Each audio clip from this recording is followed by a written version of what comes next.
little blip in the story of my life. And just a few years later, I had to use what I learned about the various aspects of body healing and apply it to my child, who has functioning recovery and the removal of her diagnosis of an autism spectrum disorder. People hear our story and think it's not possible. But I say to myself, to my children, and to you, no one has any right to tell you what can and cannot be done in the name of healing. All things are possible, and miracles do happen. It's a matter of gathering information from far and wide, committing ourselves to a life well healed, and keeping a strong faith that the only limits are the ones we accept. Body charts.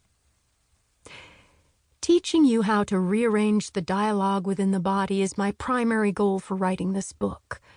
I am someone who has theories on just about everything. I also tend to notice little details that most people miss, both in regular spaces as well as when it comes to everyone's body and behaviors. I have spent years dialoguing with various bodies and gathering research from far and wide. I have homed in on the way our bodies store memories, as well as the way bodies communicate what they are holding.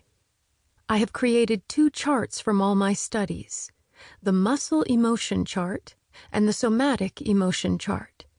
The muscle emotion chart illustrates where we hold emotional pain and why. Both charts are featured in the bonus PDF for this audiobook. When we suffer from chronic pain in a particular area, but nothing has been able to help, we must then look inside and figure out the emotional piece of that puzzle.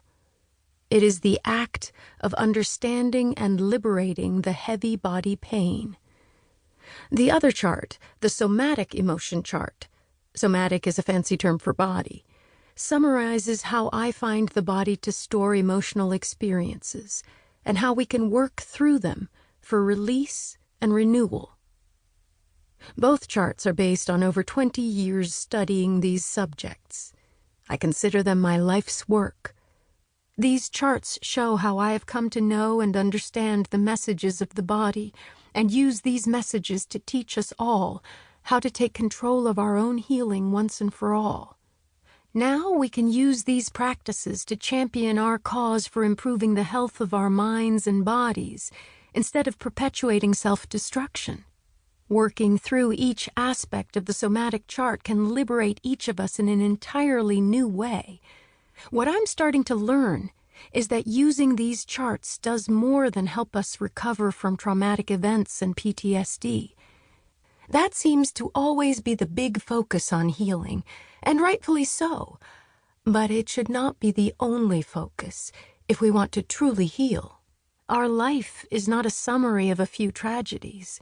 It is a compilation of all our experiences.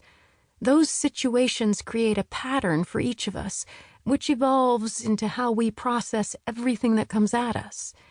Without realizing it, we begin to lace those behaviors throughout our entire system. How we feel and internalize each individual situation in our life is not an isolated situation at all. It's a pattern that we've set up and continue to act from until work such as this provides us the opportunity to reevaluate what we have anchored to us, and from there, begin to make new choices.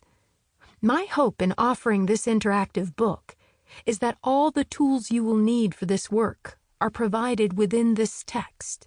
You will find journal prompts in each chapter, as well as a guided meditation, which you can listen to on my website, emilyafrancisbooks.com. Click on the audio tab, fill out the information, and we will email you the audio meditations. The theme of this book. The theme of this book is working with our body's emotions and memory systems to help us heal. This work does not replace the potential need for medication. There is no shame in that game. Or other counseling methods, which I highly recommend. This book provides the work of the body and of your connection with your body for the purpose of unity and health.